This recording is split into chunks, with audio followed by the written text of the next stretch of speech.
Okay, so in this video we are going to learn about the relationship between elasticity of demand and total revenue. So elasticity of demand and total revenue. And then we'll talk about the elasticity of supply. So revenue is simply price times quantity. Sometimes we call revenue as consumers' expenditure. Okay, so do not get confused between these two terms. These are basically mean the same. Now, let me give you an example. So this is our demand curve. Okay, in vertical axis we have price, on horizontal we have quantity. Let's say the price is $10 at this point, and corresponding quantities is 4 units. Okay, so what is consumer's expenditure? This is nothing but 10 times 4, which is 40. Now what happens if I increase the price? What happens to the consumer expenditure? So let's say if I increase the price to $12 and the corresponding quantity is let's say this is $2. Okay, so what is the total revenue? So this time this is 12 times 2, which is 24, right? Now what happens if I decrease the price? So let's say this is $8 and the corresponding quantity is, let's say, is 6. So this time this is 8 times 6, which is 48. So whenever the demand is elastic and we increase the price by little bit, then our total expenditure decreases. Okay, and if we decrease the price by little bit, then the total expenditure increases if the demand is elastic. So let me show you now a table which will show you the decrease and increase in the total expenditure when the demand is elastic and inelastic. So this is the table. Okay, so it will help you to understand and remember the impact on total expenditure whenever there is change in the demand elasticity. Okay, so here you can see that if the demand is elastic and we change the price by a little bit, then there will be decrease in the total expenditure. Okay, and whenever we decrease the price, then there will be increase in the total expenditure. And elasticity simply means the slope. So you know that the flatter the curve, the more elastic it is, right? So whenever you decrease the price by a little bit, there will be drastic increase in the quantity demanded or quantity supplied. Okay, that's why there will be increase in the total expenditure. Okay, and for whenever the demand is inelastic, if we increase the price, there will be increase in the total expenditure, and if we decrease the price, there will be decrease in total expenditure. Okay, so this table will help you understand and remember the impact on total expenditure or total revenue if the demand is elastic or inelastic. Okay, now let me ask you an interesting question. why the war on drugs is hard to win. So you can pause the video and think about it. This is basically on the concepts that we learned previously. Okay, so the demand for illegal drugs is inelastic usually, so demand for illegal drugs is inelastic, which means even if you change the price, there will not be change in the quantity demanded, because the consumers are drug addicts, so no matter how much there is change in the price, they are still gonna buy it. So whenever the government takes the strict action, it will only benefit the drug dealers, because um, their marginal cost increases due to the strict measures of the government, so they increase the price, and when they increase the price, their total revenue increases. Okay, because the demand is inelastic, as you can see in the table as well. If the demand is inelastic, and when you increase the price, there will be increase in the total expenditure or total revenue. So the drug dealers will gain more benefit, when the government tries to stop, the trade of the drugs.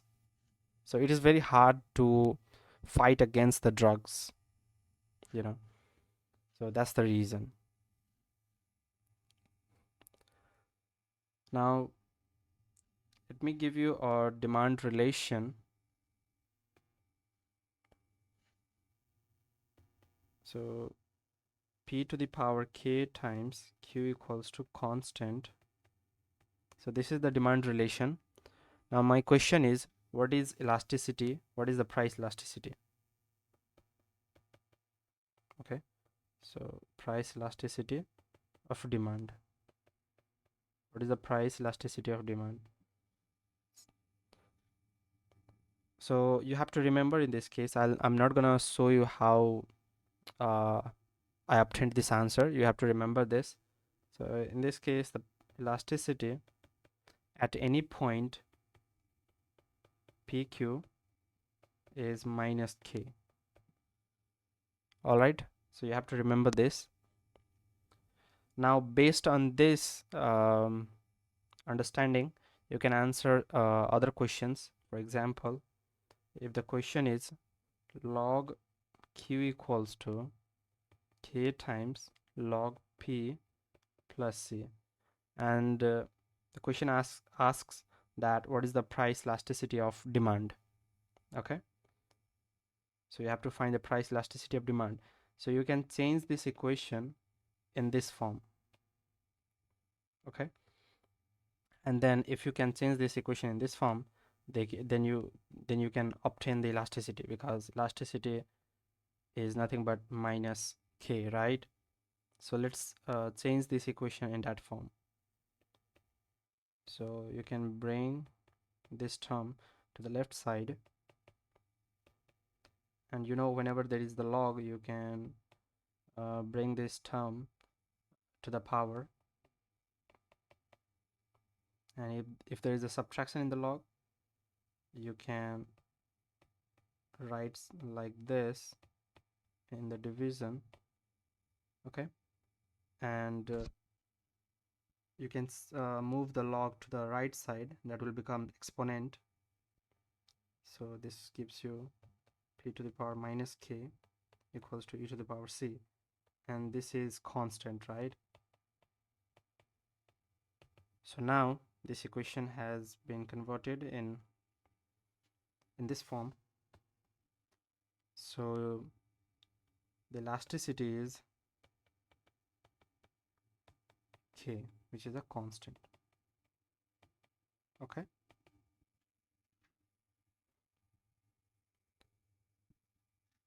Let me give you another question.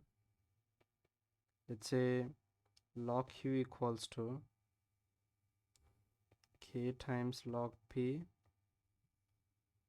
plus let's say b times log py, okay, plus c times log I plus d. And now the question is, what is the price elasticity with respect to y? So you can basically compare this equation with this equation, and whenever you find out the price elasticity of something, you keep other things constant, right? So you are going to keep these terms as constant, okay? So you can simply compare this equation with this equation, and you'll get the price elasticity with respect to y as simply b, right? Okay, so here in this equation you got the price elasticity as k. So with the comparison, you can say that the price elasticity with respect to y is simply b, and price elasticity of income elasticity is c. All of the terms will be constant, so in this way you can answer these questions. These are very easy questions. Okay, now let's learn about cross price elasticity of demand. Cross price elasticity of demand. Okay, so this measures how sensitive the demand for good A is to the price of good B. So how sensitive the demand for good A is to the price of good B. Okay, and the formula is percentage change in quantity demanded with respect to X divided by percentage change in price with respect to Y. Okay, so for a unit, for every unit change, percentage change in the price, what is the percentage change in the quantity demanded? So that is cross price elasticity of demand. So this is very simple. Now a few remarks. For substitutes,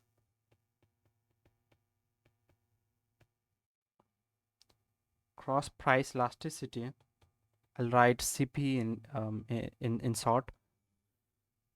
So cross price elasticity of demand is positive, because substitute means whenever there is increase in the price of one good, there will be increase in the demand for other goods, right? So you can see from the formula that whenever there is increase in the price, there will be increase in the quantity demanded of other good. That's why the cross price elasticity is positive. Okay, second remark is for complements, cross price elasticity of demand is negative. Okay, so complement means whenever there is increase in the price of one good, there will be decrease in the demand of other good. That's why the cross price elasticity is negative. Now income elasticity of demand. Income elasticity of demand. So this is similar to the cross price elasticity. This is the formula is percentage change in quantity demanded, okay, with divided by the change in the income. All right. Now again a few remarks. For normal goods,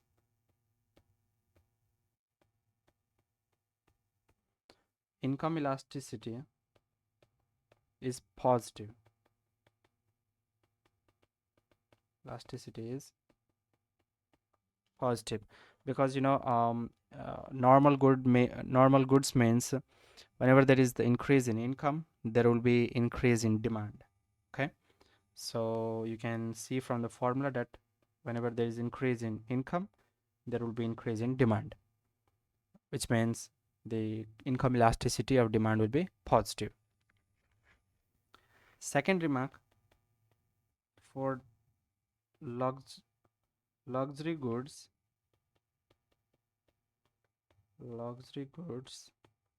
income elasticity is greater than 1. So this means if your income level increases by 1%, holding the price of the good constant, your demand for the good will increase by more than 1%. This means if you are richer, then you will spend more in consumption of good. Okay. Now third remark, for inferior good. So this is opposite of normal good.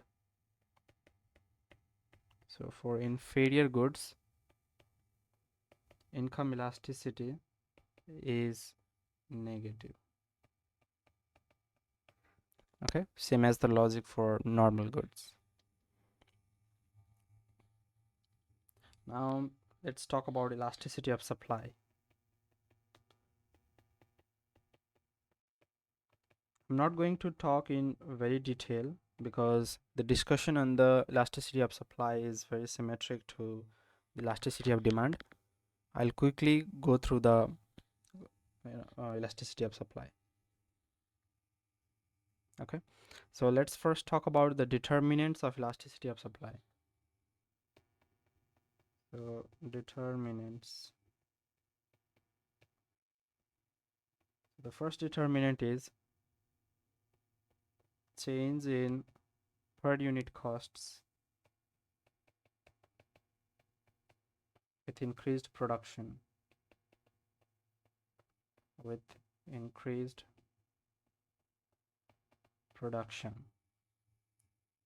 Okay, so if increased production is very expensive, then the supply curve will be inelastic. Okay, so if increased production is very expensive, then the supply curve will be inelastic. And if production can increase with little extra cost, which means the marginal cost is very low, then the supply curve will be elastic. Okay. Now our next factor is time horizon. Now the logic of this determinant is very much same with the time horizon that we talked in the elasticity of demand. Okay, so in elasticity of demand, whenever we have more time, the elasticity of demand is demand is more elastic, right? Whenever we have more time. Similarly, in the elasticity of supply, whenever we have more time, we can spend those times in the quantity in the supply, right? So more time means more elastic. Okay, less time means less elastic or inelastic, because over time producers can expand their capacity. So third factor is share of the market.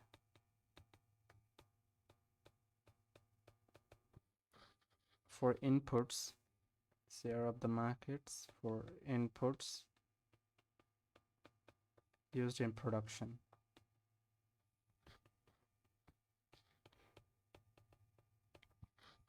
Okay, so let's say you have a company which produces orange juice. Okay, and you have a very small company.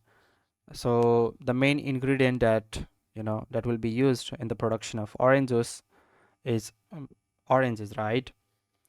So let's say there is one supplier of oranges in the market.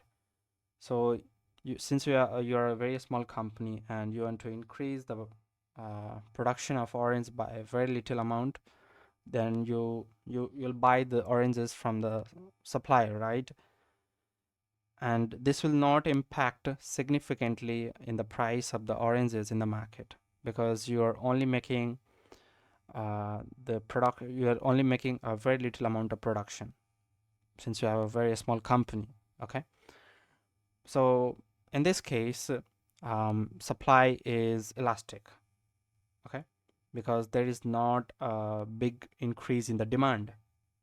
Okay, but let's imagine a situation when you have a very large company and you want to increase the production of orange juice, and you'll go to the supplier, you buy the oranges.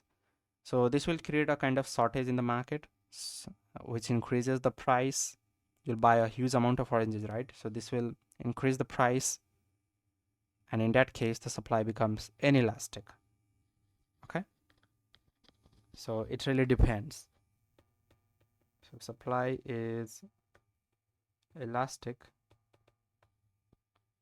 okay, when it's a not big increase in demand.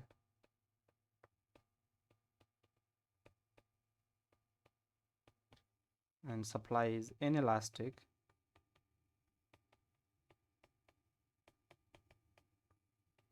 when there is huge increase in demand.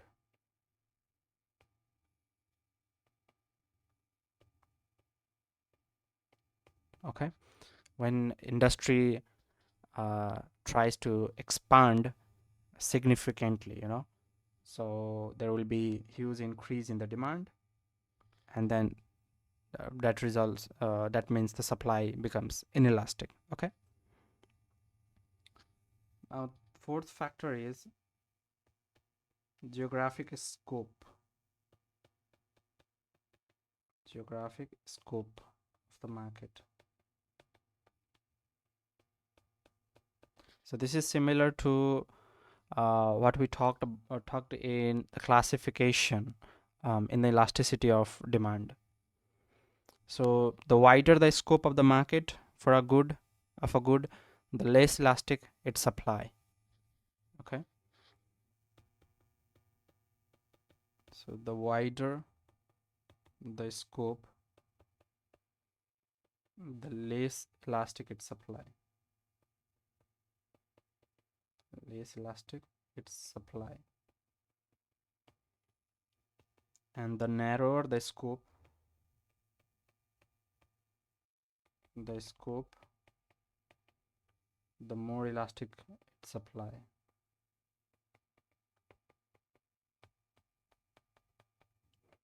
For example, let's say you want to increase the supply of lobster in a city compared to the supply of lobster in the world. So if the price is higher in that city, then you can ship the lobster from the nearby cities, But if the price is higher throughout the world, then you cannot ship this lobster from the moon. Okay, you need to go to the sea and get the lobster, but again the price is higher. Okay, so this is the example for the geographic scope. Now all the formulas that we did that we learned in the elasticity of supply, so we have similar formulas in the elasticity of supply as well. Like we also have the midpoint formulas, point formulas, and the basic definition formulas, The only change there will be in the basic definition is uh, in the elasticity of demand, we write percentage change in the quantity demanded divided by the percentage change in price. So in elasticity of supply, we'll write percentage change in quantity supplied with respect to the divided by the percentage change in price. Okay. So I'm not gonna write all those formulas here again. Now, since the elasticity of supply is positive, we are not going to write the absolute of the elasticity. Okay, so we don't need absolute since the elasticity is positive in supply. So if elasticity is less than 1, okay, so if elasticity is less than 1, the supply is inelastic. Supply is inelastic. You can think about these things. The argument is very similar to what we did in the elasticity of demand. Okay, so I'll quickly go through these things. Okay, so if elasticity is greater than 1, the supply is elastic, and if elasticity equals to 1, the supply is unit elastic or unitary elastic. Okay. Now let's talk about the two extreme cases of the supply curve. Let me draw the graph. So when the supply curve is vertical, then okay, this is price, this is quantity. So in this case, the elasticity equals to 0. Again, you can think about these things. If you have forgotten, then you can refer back to the elasticity of demand and then again come back here. Okay. And similarly,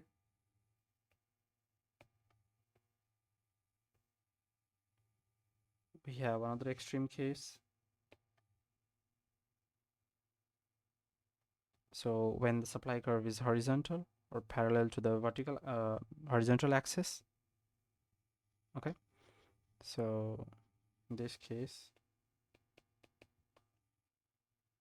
elasticity is infinite at every point. Okay, now let's talk about, let me draw one more graph.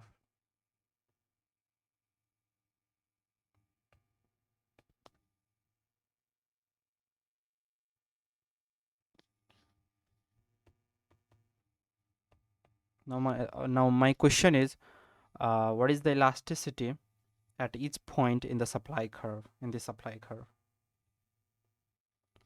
Okay, so I hope you remember what we did in the elasticity of demand. So we take one point and then we draw a line, okay, connecting the point and the origin. So this is our beta and this is our alpha, okay, and beta is greater than alpha, so we take the tangent, which is tan beta is greater than tan alpha because tangent is the increasing function. Okay, and let's say this point is q comma p, so we drop a line from the point on the horizontal axis. This is p, this whole is q, so tan beta is p over q, okay, and tan alpha is the positive slope, and when we bring this slope to the left side, this gives us greater than 1, and this whole term is the price elasticity at the point p comma q or q comma p. Okay, So this is price elasticity, which is greater than 1. So no matter which point you take on the supply curve, this will always be greater than 1. Okay. Now what about the elasticity when the supply curve passes through the origin?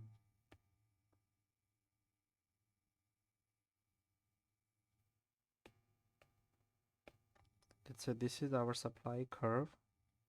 This is P, this is Q.